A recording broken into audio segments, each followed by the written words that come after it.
1 al 15 ya fueron motivos de estudio. Hoy nos vamos a concentrar en Génesis 39, verso 16 en adelante. Pero simplemente como repaso, entendamos pues de que a José sus hermanos lo habían vendido y este fue comprado, dice la Escritura, por un hombre que era capitán de la guardia de Faraón llamado Potifar.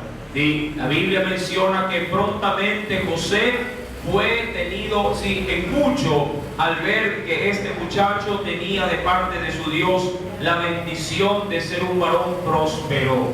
Dios bendijo, dice la Escritura, sobre todo lo que José hacía, y Potifar lo puso como mayordomo de todo cuanto tenía. Es decir, que José se volvió un administrador de todas las posesiones de Potifar. Mas sin embargo, cuando este joven comenzó a prosperar, la esposa de Potifar puso, dice la Biblia, sus ojos en José. Ya no lo miraba como un sirviente o como un esclavo, sino que ahora había en ella lujuria, y de esa manera comenzó a ver a José con otros ojos. La Escritura también nos menciona que ella comenzó a proponerse delante de él, diciéndole: duerme conmigo o acuéstate conmigo. Mas sin embargo, José, al verse de alguna manera atrapado en un momento tan crítico, porque ella preparó, el escenario, se quedó sola en casa y ahí aprovechó para poder sacarle ventaja. Pero él, haciendo uso, mi amado hermano, del dominio que tenemos en el Señor, el dominio propio, dice la Biblia que salió huyendo, amén, de ese lugar, como lo haría todo hijo e hija de Dios, creo. Ahora, sin embargo, la mujer de Potifar puso esta situación contra José, amén, ya que la Biblia menciona que ella, luego de que se vio de alguna manera burlada, porque no salió sus planes como ella pensaba, dio grandes voces y trató de hacer convencer a todos los que vivían en casa de que ella era la víctima y que José era el victimario. Ella pues ahora ha de presentarse delante de su esposo para injuriar a José. Y ahí les invito por favor a leer sus Biblias en Génesis capítulo número 39, verso 16. Y ella puso junto a sí la ropa de José hasta que vino su señor a su casa. Amén. Verso número 17. Entonces le habló, es decir, la esposa, le habló ella las mismas palabras diciendo: el siervo hebreo que nos trajiste vino a mí para deshonrarme. Amén. Esto es importante, mi querido hermano, a la hora de poderlo también reflejar, por medio de la palabra. Mi amado hermano, la mujer de Potifar comienza a elaborar un plan para desacreditar a José y hacerlo ver a él como el culpable de toda esta relación. Yo quisiera ver por medio de la Escritura, mi amado hermano, y quisiera que me acompañe también por medio de la Biblia para ver qué nos dice el Señor, con respecto a la mentira. Recuerden qué es lo que le dice esta mujer a su marido, versículo número 17 en la parte final. Ella dijo: el siervo hebreo que nos trajiste vino a mí para deshonrarme. Es decir, él es el que ha venido a abusar de mí. Ahora, vayamos por favor a la Escritura y veamos qué nos dice la palabra respecto a esta situación. En el Evangelio de Mateo, en el capítulo número 5, acompáñenme por favor al Evangelio según San Mateo, capítulo número 5, y veamos qué nos dice el Señor respecto a esta situación. Evangelio según San Mateo, capítulo número 5. ¿Lo tiene? Verso número 11. Mateo capítulo 5, verso número 11. ¿Cuál es la perspectiva de Dios frente a esta situación? Verso número 11 nos dice: bienaventurados, ¿sí?, sois cuando por mi causa, esto es importante, cuando por mi causa, ¿qué sucede? Os vituperen y os persigan. Ahora, la Biblia en ese verso, antes de seguir leyendo, nos da unos antecedentes dignos a ser considerados para todo buen hijo e hija de Dios. La Biblia dice que somos muy bendecidos, muy favorecidos. ¿Cuándo? ¿En qué circunstancia? Cuando seáis, ¿qué cosa? Por su causa, seáis vituperados, seáis también, que dice el Señor, ¿sí?, y os persigan o levanten persecución. Pero aquí hay algo, un ingrediente especial: por mi causa, dice el Señor, por mi causa, es decir, por mis propósitos, no por tus errores, no por tus fallas, sino más bien porque le has dado sin prioridad a lo mío. Recuerde que cuando a José, ¿sí?, se lo confronta con esta mujer para que se acueste con ella, ¿sí?, José reaccionó de una manera tan pero tan propicia que le dio el testimonio de lo que él era en Dios, un hombre íntegro, diciéndole: ¿cómo yo pecaría? ¿Contra quién le dijo? Contra Dios, ¿sí? Es decir, ¿cómo yo ofendería al Señor, ¿sí?, al tener una relación, ¿sí?, que Dios no la ha permitido? Es decir, que José puso en alto el nombre del Señor, dejando su testimonio limpio. Y eso, mi amado hermano, es sufrir, o diríamos, eso es de alguna manera así afrontar la situación como gente valiente en Dios, sin importar lo que vaya a acontecer después. Mi querido hermano, hay gente que se juega como creyente aún su futuro frente a estas circunstancias o a estas propuestas del maligno. ¿Cuántas veces, mi querido hermano, si un empleado puede verse en alguna situación donde el jefe le dice: ¿sabes qué? Miente, ¿sí? O ¿sabes qué? Este negocio va a salir, pero si lo hacemos ya no de una manera honesta, sino de una manera deshonesta. Sí, el otro día escuchaba de un hermano de la iglesia, me voy a reservar el nombre, que le hicieron una propuesta indecente. Sí, le decía: mira, te voy a dar este vehículo para que lo manejes, pero sí, tienes que falsificar, porque no había sacado en ese sentido todavía el título, sí, el diploma de bachillerato. Sí, pero no te preocupes, consigue uno que aquí le hacemos, sí, aquí le hacemos la maroma, le hacemos el acomode y presentamos un título y ya el trabajo es tuyo. ¿Cuánta gente se presta para eso, mi amado hermano? Sí, mi querido hermano, si bien es cierto, no todos han tenido la bendición de estudiar y de terminar sus estudios, sí, no necesariamente, mi querido hermano, cuando uno ya depende de Dios, es el cartón el que me da, sí, la facultad para poder trabajar. Nuestra provisión viene de Dios y mi confianza debe de estar puesta siempre en el Señor. Amén. Él me llamó en esa realidad, Él nos llamó bajo ese contexto y debemos siempre de, ¿sí?, salir adelante pese a cualquier situación. Mi querido hermano, cuando terminamos de leer en Mateo capítulo 5, el Señor nos dice pues en el verso número 11: bienaventurados sois cuando por mi causa, ¿sí?, os vituperen y os persigan y digan toda clase de mal contra vosotros, pero con un fundamento: mintiendo. Ahora, ¿qué pasaría si cada vez que hablan de mal de mí, o te persigan, o te hagan de alguna manera, te expongan frente a los demás, las cosas sean ciertas? Entonces ya no se estaría sufriendo por la causa del Señor, ya no se estaría siendo perseguido por causa, sí, de la palabra de Dios. Aquí lo importante, mi querido hermano, es que la gente reconozca en ti que eres alguien íntegro y que porque no has dado tu brazo a torcer, entonces todos comienzan a maltratarte, todos comienzan a marginarte, todos comienzan, sí, a separarse de ti. Pero eso es otra cosa. Está bien que lo hagan si tú te mantienes en la línea de la santidad, pero estaría muy mal que la gente hable mal de ti, pero con justificada razón.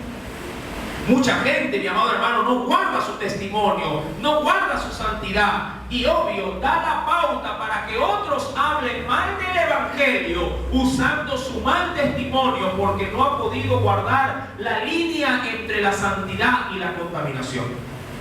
Cuando eso sucede, entonces nosotros somos piedra de tropiezo para los demás. Y la Biblia en ese sentido nos exhorta a no ser piedra de tropiezo para nadie. Mejor dice la Escritura, Jesús lo dijo, fuese que nos atásemos en el cuello una piedra de molino y nos echásemos al mar, antes de venir a ser piedra de tropezadero para otros. La Escritura entonces da en realce en este verso 11 que si hacen algo o dicen algo en contra de nosotros, dice la Biblia, y digan toda clase de mal contra vosotros, mintiendo, entonces somos muy favorecidos, muy bendecidos. O lo que dice la Biblia ahí, bienaventurados sí somos. Ahora, si volvemos por favor a Génesis capítulo número 39, entendemos que en esta situación, si bien es cierto frente a los hombres, José estaba muy mal parado, frente a Dios, José estaba puesto en pie como un varón sabio y prudente. Y ella dice en el verso 16, puso junto a sí la ropa de José, es decir, lo puso como que si fuese una prueba, una prueba. Puso junto a ella la ropa de José hasta que vino su señor a su casa. Entonces le habló ella las mismas palabras diciendo, el siervo hebreo que nos trajiste vino a mí para deshonrarme. Y cuando yo alcé mi voz y grité, él dejó su ropa junto a mí y huyó fuera. Verso 19. Y sucedió que cuando oyó el amo de José las palabras que su mujer le hablaba diciendo, ¿qué dijo este hombre? Así me ha tratado tu siervo. Se encendió, dice, ¿qué cosa? Su furor. Es decir, ¿en quién? En Potifar. Y obviamente a veces diríamos así, las circunstancias se prestan como para desfavorecerte. Recuerde que esta mujer tenía una prueba ahí adelante, de su marido y de todo lo de la casa. ¿Cuál es esa prueba? La ropa de José. Digo, mira, aquí está. Él se quitó la ropa. Yo estaba bien aquí en mi dormitorio. Él se me metió, comenzó a desnudarse y mira, aquí está el asunto. Pero recuerde, ella lo había agarrado por su ropa cuando éste salió huyendo, mi querido hermano. En el capítulo número 39, versículo número 19, en la parte final, dice el Señor que se encendió su furor, su ira, Potifar, obviamente contra su esclavo. Verso 29. Y tomó su amo a José y lo puso en la cárcel donde estaban los presos del rey, y estuvo allí en la cárcel. Ahora, esto es importante, mi querido hermano, porque cuando se iba a la cárcel de los reyes, es decir, o a una cárcel especial, en los cuales los reyes ponían a toda persona que hubiera transgredido los mandatos o las ordenanzas del rey, una sola cosa se esperaba de todo eso: hacer más averiguaciones y condenar al culpable y a la muerte. Mi amado hermano, las ofensas en los tiempos de los faraones tenían un solo castigo, que era la muerte. Y como se mencionó en la clase anterior, a José se le dio una pena. Si bien es cierto, no de muerte al momento, pero sí se lo condenó a cadena perpetua, que vendría a ser algo similar a la muerte. A José se lo había condenado a cadena perpetua por su acción contra la mujer, aparentemente de Potifar. Ahora bien, la Escritura pues nos narra en el versículo número 21, pero Jehová, y esto fue lo que le salvó la vida. Pero Jehová, ¿qué dice la Biblia? Estaba con José. Acompáñenme al Nuevo Testamento. En el libro de Hechos de los Apóstoles, en el Nuevo Testamento, En el capítulo número 7, Hechos de los Apóstoles, capítulo número 7.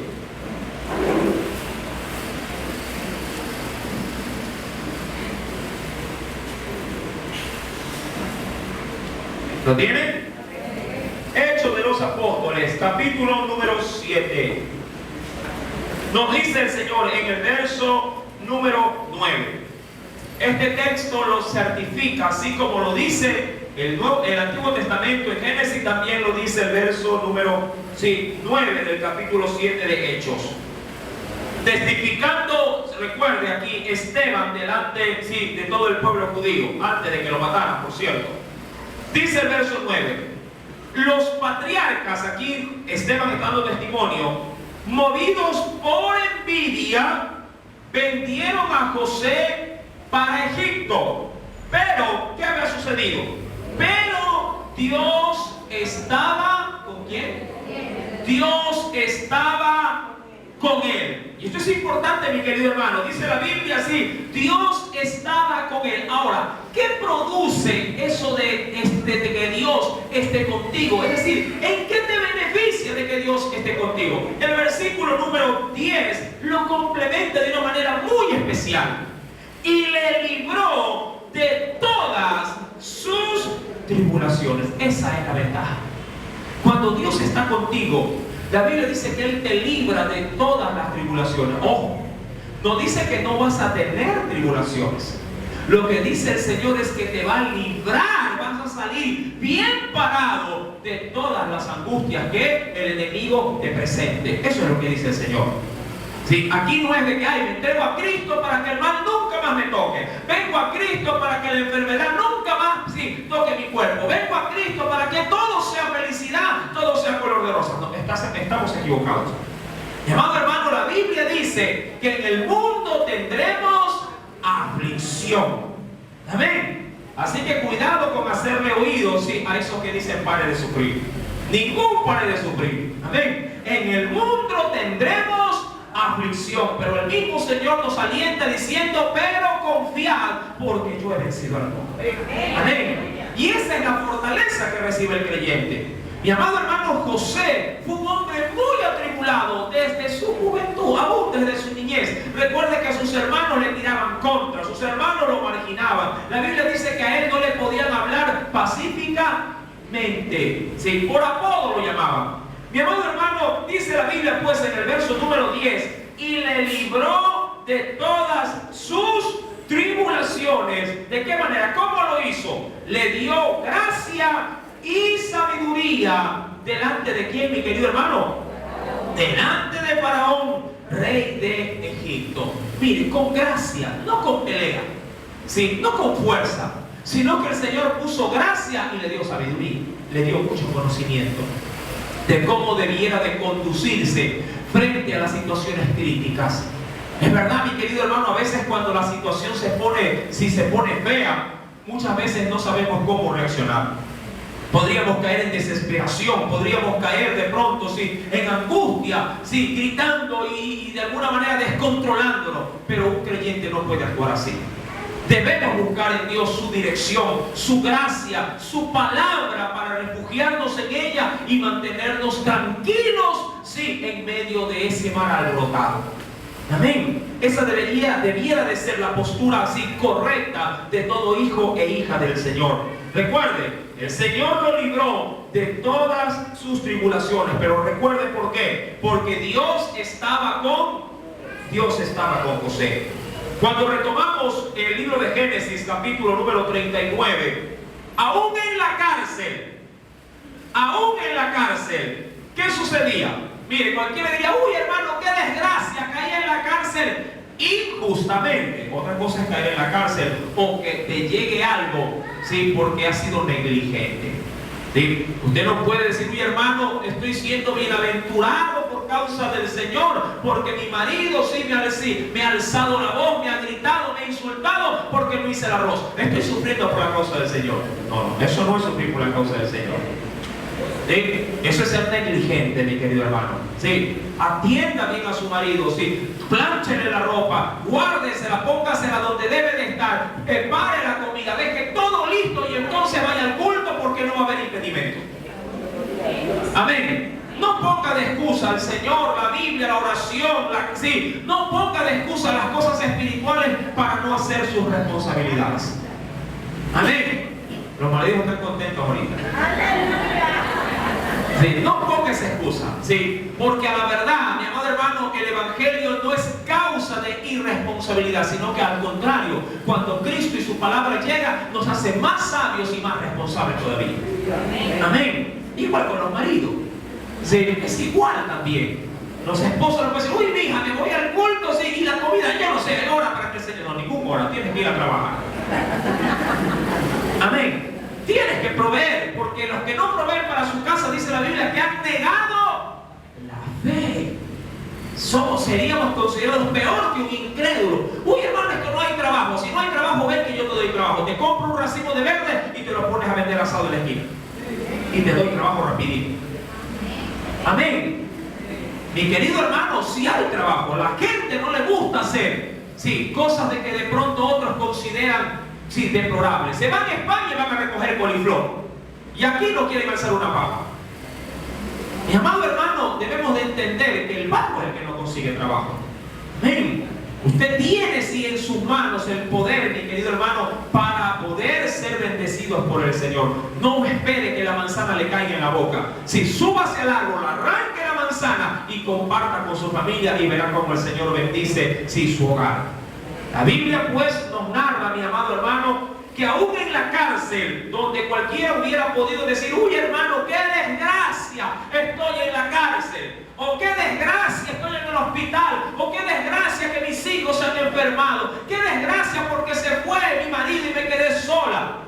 Mi amado hermano, la Biblia, esto es un texto que usted lo conoce, no lo voy a citar, sí, de pronto con referencia, pero usted lo sabe. Ya esto está más que grabado en su corazón. Para los que esperamos en Dios, todas las cosas nos ayudan para bien. Amén. Todas las cosas. Y dice el Señor en el versículo número 20, y tomó su amo a José y lo puso en la cárcel. Pero algo pasó en la cárcel, donde estaban los presos del rey, y estuvo allí en la cárcel. Pero Jehová, me encanta. ¿En dónde estaba José? En la cárcel. Pero ¿quién estaba metido también con él en la cárcel? Cuando tú te metes a un hospital con tu hijo a medio morir, ¿quién también va contigo ahí a ese lugar? El Señor, mi amado hermano. Él está contigo cuando te metes al consultorio, Él está ahí.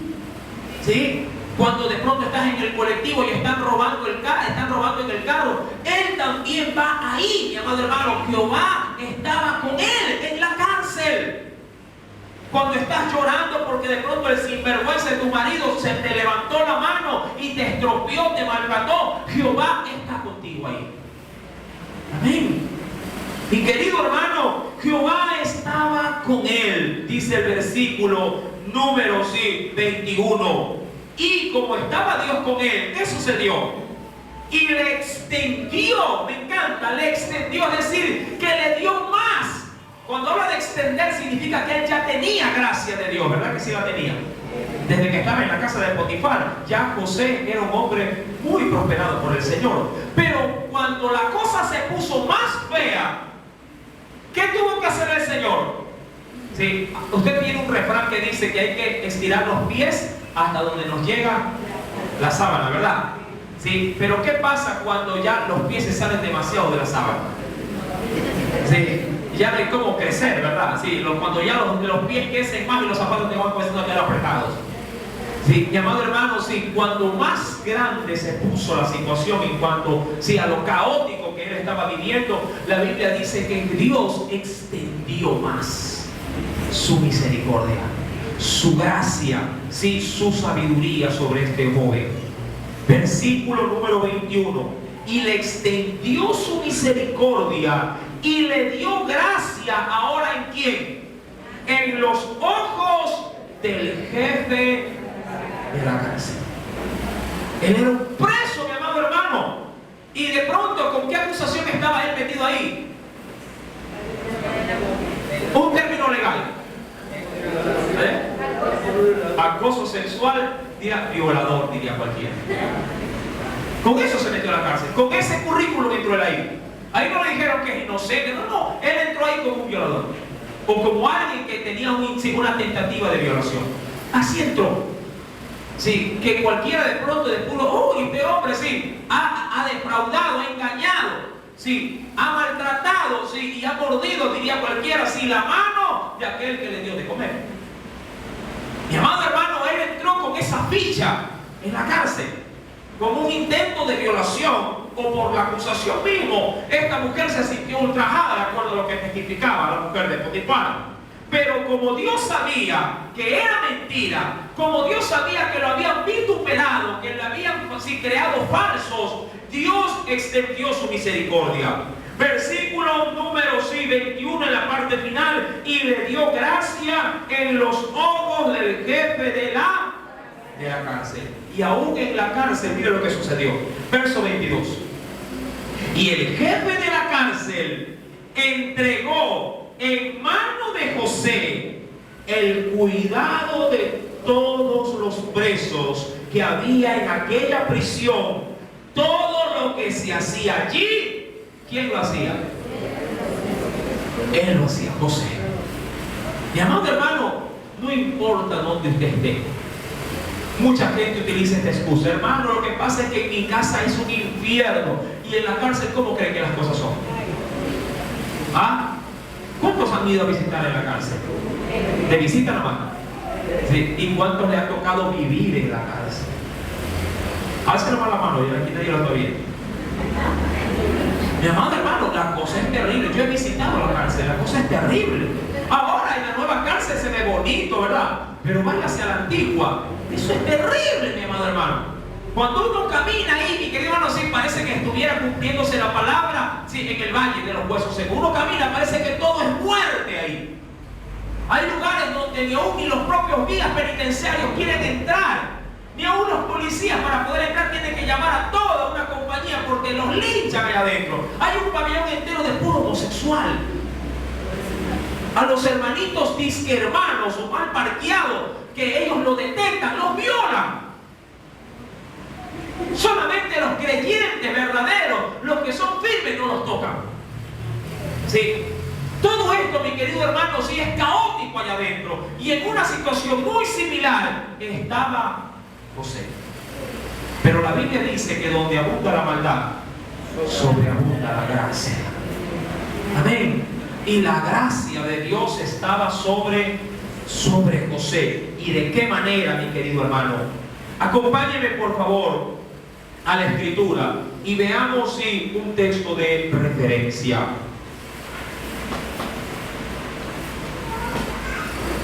Nos dice el Señor: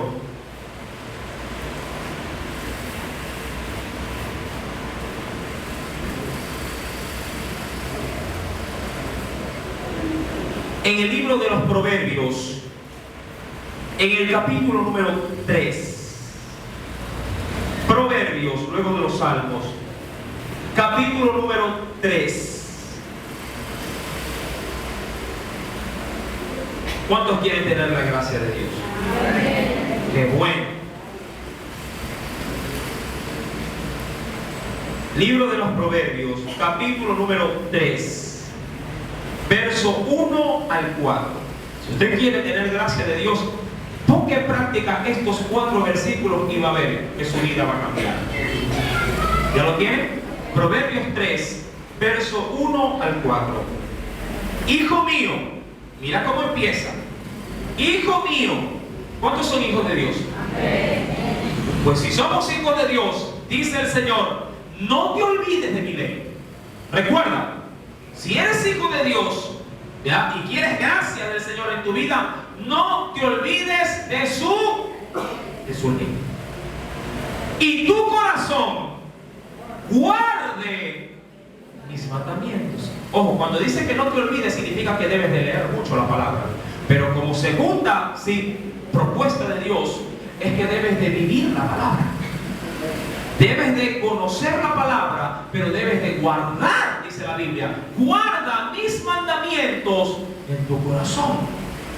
A continuación, dice en el verso 2, mira lo que va a producir esto. Porque largura de días y años de vida y paz, tres cosas, recuérdalo, largura de días, años de vida y paz, ¿qué va a suceder? Ahora, ¿qué significa eso? Que si yo no guardo la palabra, si no medito en su palabra, eso significa que mi vida, sí, y en vez de tener paz, todo esto se va a disminuir. Amén. Pero cuando asumo, sí, mis responsabilidades como hijo de Dios, el Señor no me las disminuye, me las aumenta. Dice el Señor en el versículo número 3, nunca se aparte de ti la misericordia y la verdad, átalas a tu cuello, es decir, de tus labios, tu boca, escríbelas en la tabla de tu corazón. Y mira lo que va a producir todo esto. Y hallarás, óyelo bien, y hallarás gracia, ¿y qué más? Y buena opinión, es decir, buen testimonio ante los ojos de Dios, primeramente ante los ojos de Dios y también ante ¿quién? ¿Sí me estás entendiendo? ¿Verdad? Si quieres disfrutar realmente de lo que Dios tiene para tu vida, tienes que, mi querido hermano, sí tienes que atender al consejo de Dios y vivirlo. Esto va a producir, dice la Biblia, sí, gracia ante Dios primeramente y también ante los hombres. Sí, pregúnteme, mi querido hermano. Yo, cuando ando en el taxi, yo voy a coger un señor de 90 y pico de años y él me alegra ver una persona ancianita que puede ver bien, que no ha perdido su Yo sentido. le pregunto, oye, ¿cuál es su secreto? ¿No? Entonces yo a veces se la cogí, entonces me dice, yo he tenido 40 y diferentes niveles, dice, y veo bien, y todo me va, y estoy sano de salud. Esa más o menos lo que está diciendo ahorita, explica. Bueno, se lo explico bajo qué contexto, el contexto bíblico. Bajo contexto bíblico, de acuerdo a lo que el Señor le dice a los que obedecen en su palabra y a los que no son cristianos, tienen 90 años y todo. Ya, perfecto. Bueno, primeramente veamos dos referencias. La primera. Quiero por favor que hablamos la Biblia. Sí, me voy a salir un poquito de contexto, nada más, un poquito, para no desprenderme mucho, sí, de la palabra del Señor en cuanto al estudio que estamos realizando. Dice el Señor, vamos al libro de los Salmos. Libro de los Salmos.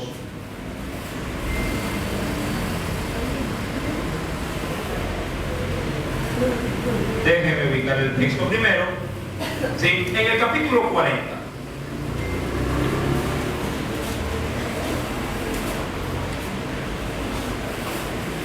Salmos, capítulo número 40.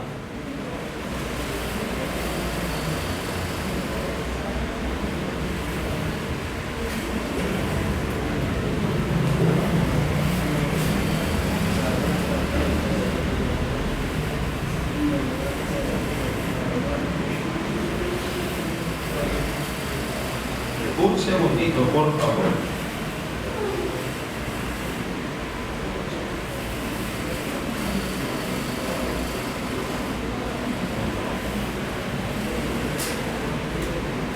Déjeme ubicar bien ese texto.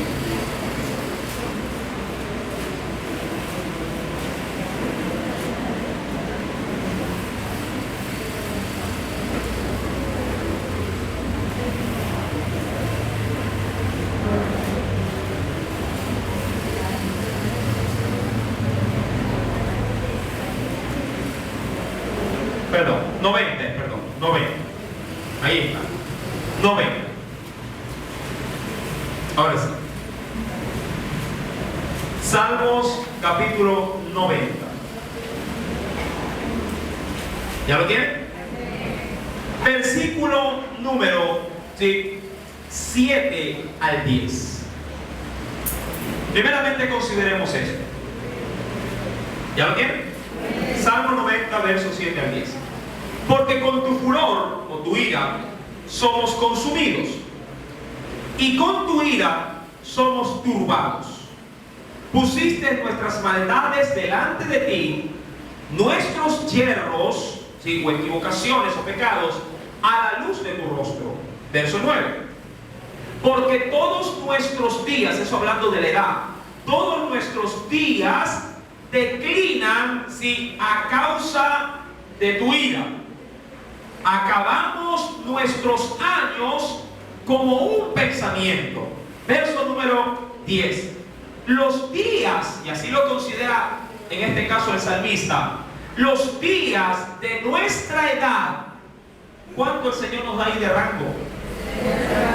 Son, dice la Escritura, 70 años, y si en los más robustos, ¿sí?, son 80 años.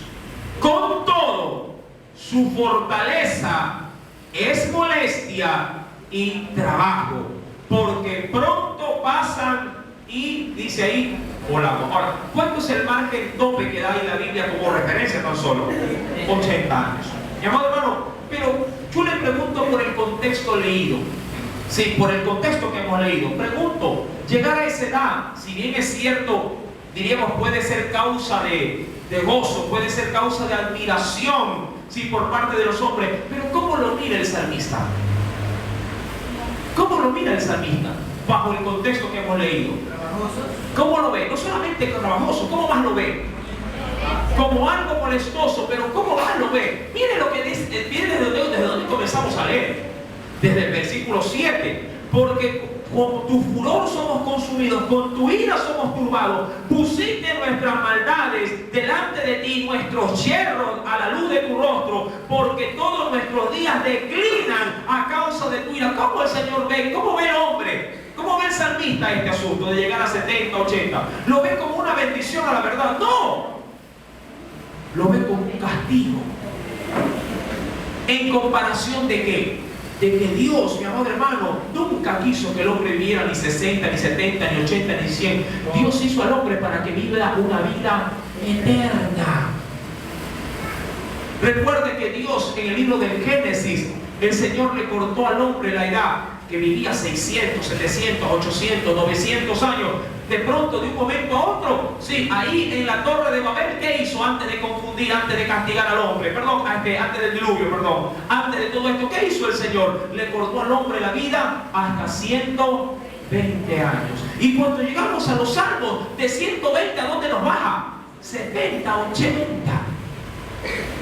Es decir, que cuando, si bien es cierto, uno puede apreciar ancianos que, claro, que son motivo de orgullo, pero mi amado hermano, en sí mismo, la edad del hombre se ha reducido de una manera tan drástica. Es decir, Dios ha diezmado la edad del hombre, ¿sí? Y de esa manera, los días que vive el hombre, a la verdad, no deberían de ser, mi amado hermano, esa cantidad de años.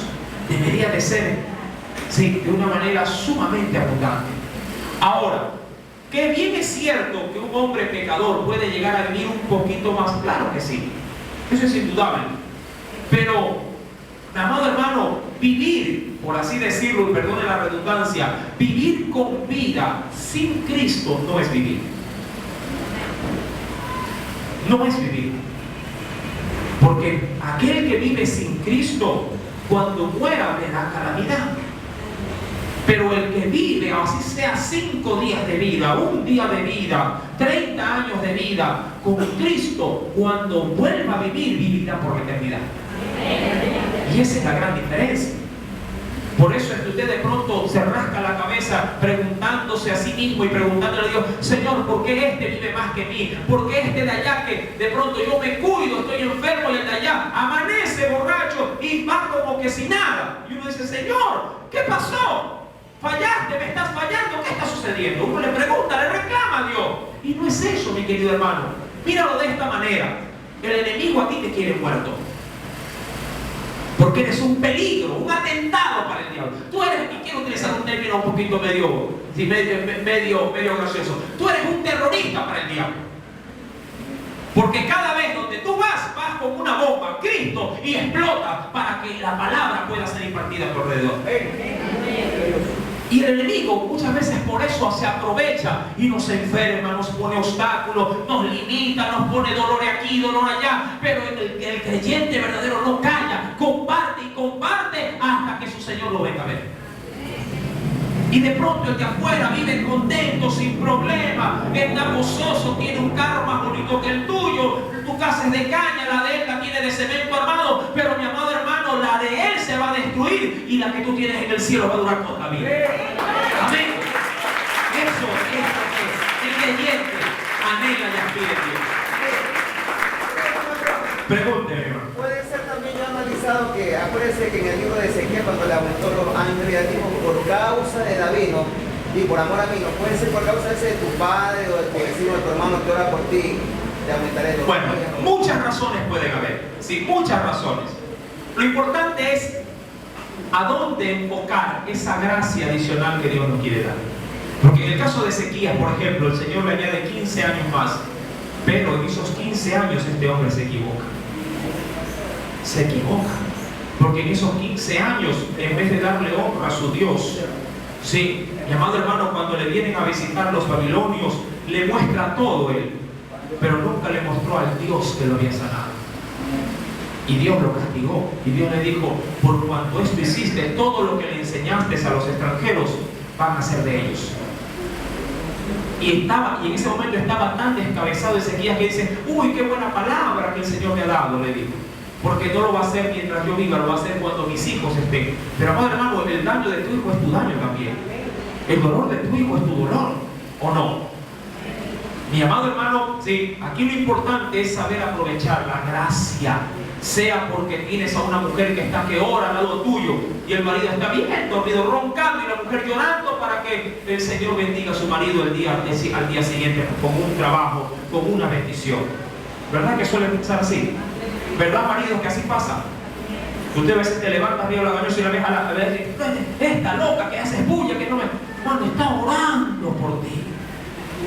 Esa loca está orando. Esa loca está pidiendo, sí, que de Dios su misericordia, sus ángeles estén delante de ti y nada te pase. Amén. Ni tan loca. El loco eres tú que no lo entiendes.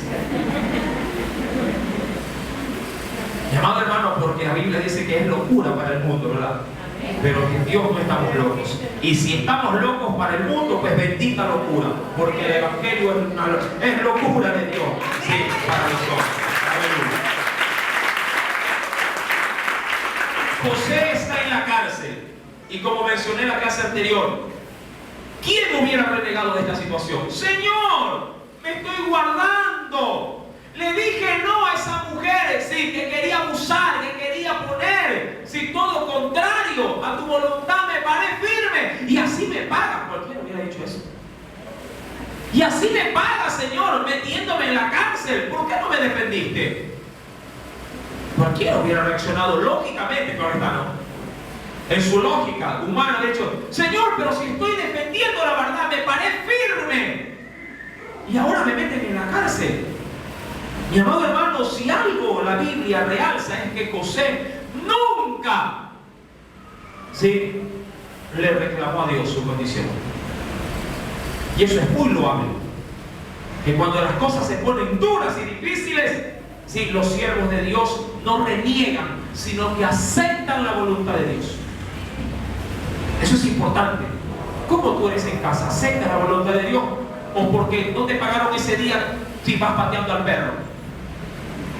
Y rapidito llegas mal genio, todo, ¿verdad? Todo acalorado. Así, ¿cómo llegas a tu casa? Mi amado hermano, José nunca renegó de su situación. Y la gracia de Dios estaba, dice la Biblia en el verso número 21, pero Jehová estaba con José y le extendió su misericordia, le dio gracia en los ojos del jefe de la cárcel. Y el jefe de la cárcel entregó en mano de José el cuidado de todos los presos que había en aquella prisión. Todo lo que se hacía allí, él lo hacía. Verso 23. Y miren, aún en ese lugar, dice la Biblia, no necesitaba atender el jefe de la cárcel cosa alguna de las que estaban al cuidado de José.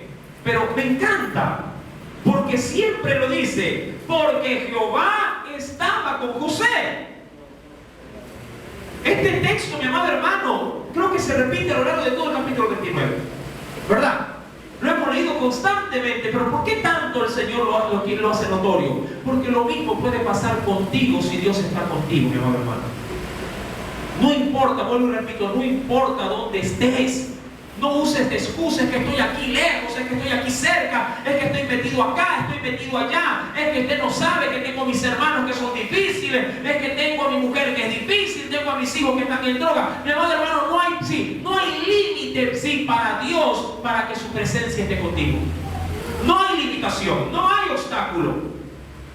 Lo importante aquí es que Dios pueda florecer en tu vida. Amén. Uy, hermano, es que me han caído las de Caín, pura desgracia tras desgracia. Se daña una cosa, medio la estoy tratando de arreglar y ¡pum! Se daña la otra. Y ahí la gente es donde patea, reniega, salta, brinca, ya no voy a la iglesia. ¿Qué Biblia ni qué Biblia? No me han hablado de usted por si acaso, me lo estoy imaginando. Sí.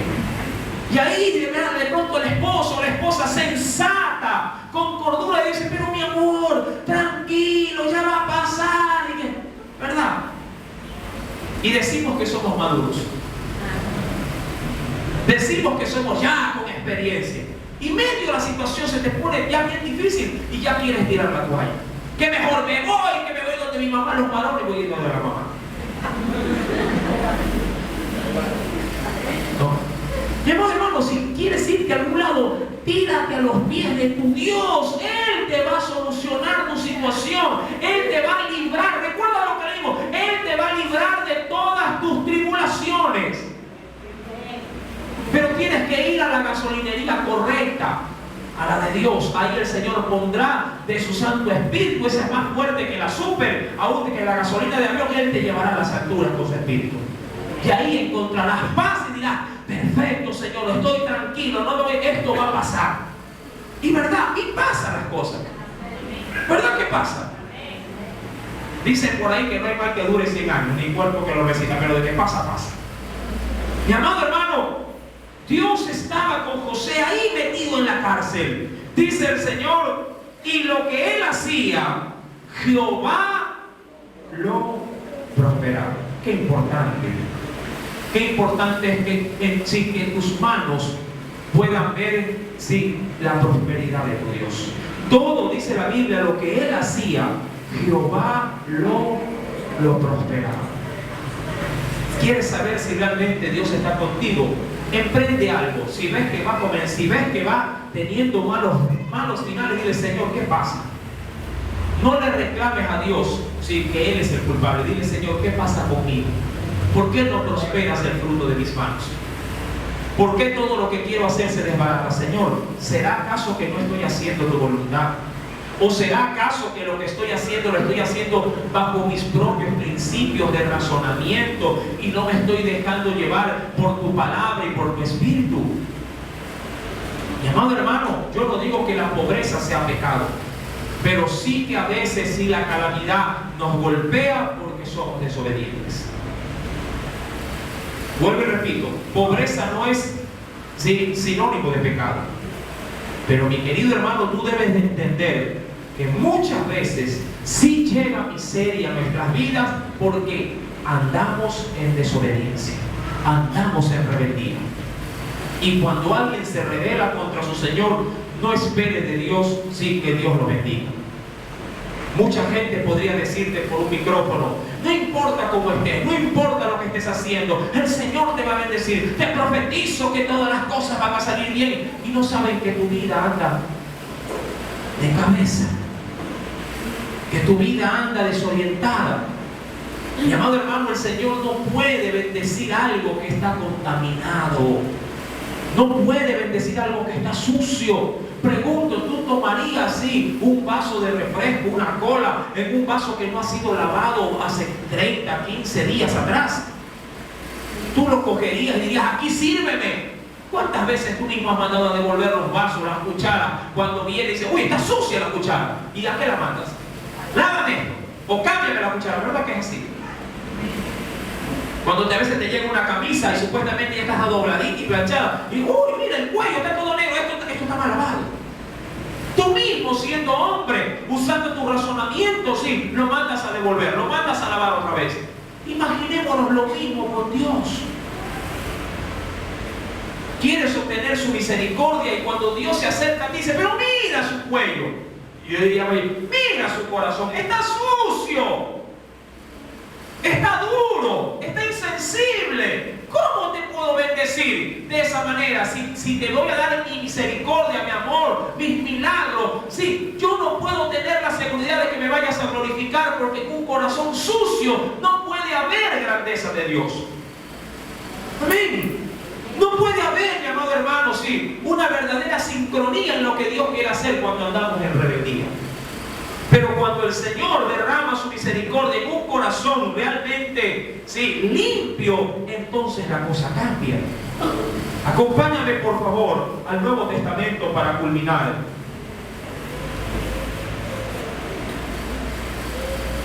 En la carta de Juan, no el Evangelio,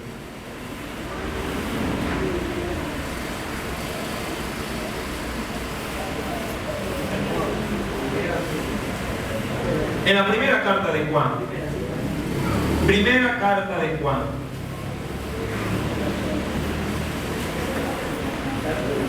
en el capítulo 5,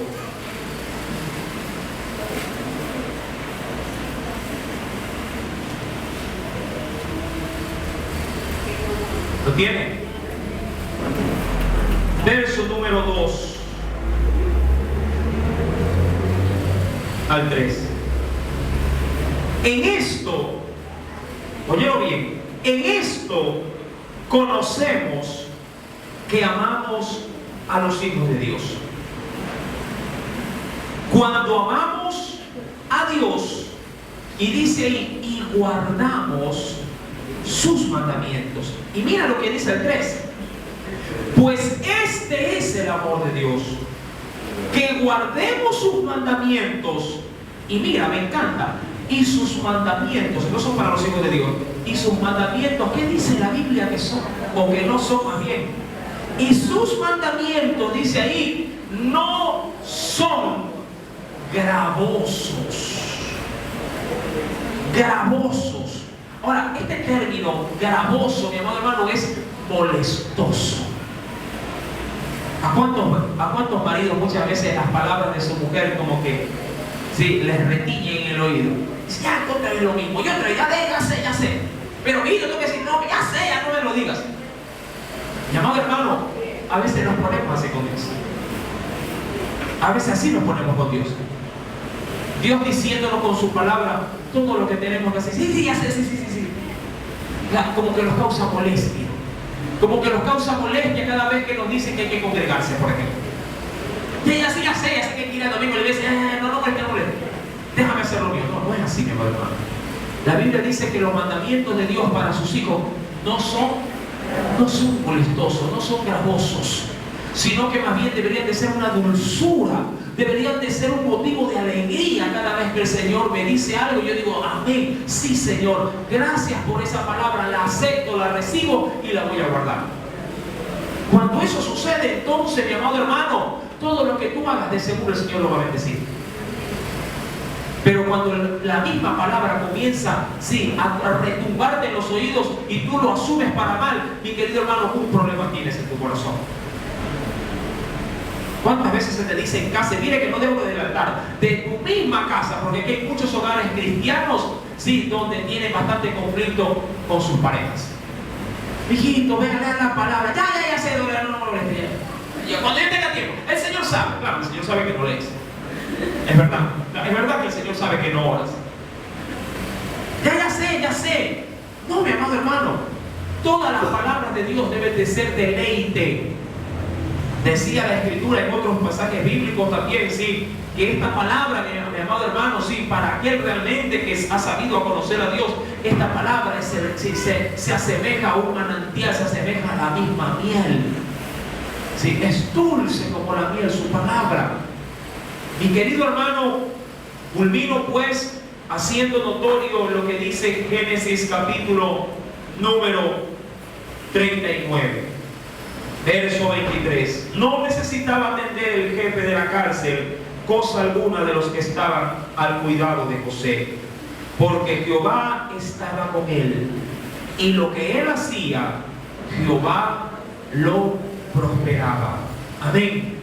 Ahora, ¿qué le pasará a José en la cárcel?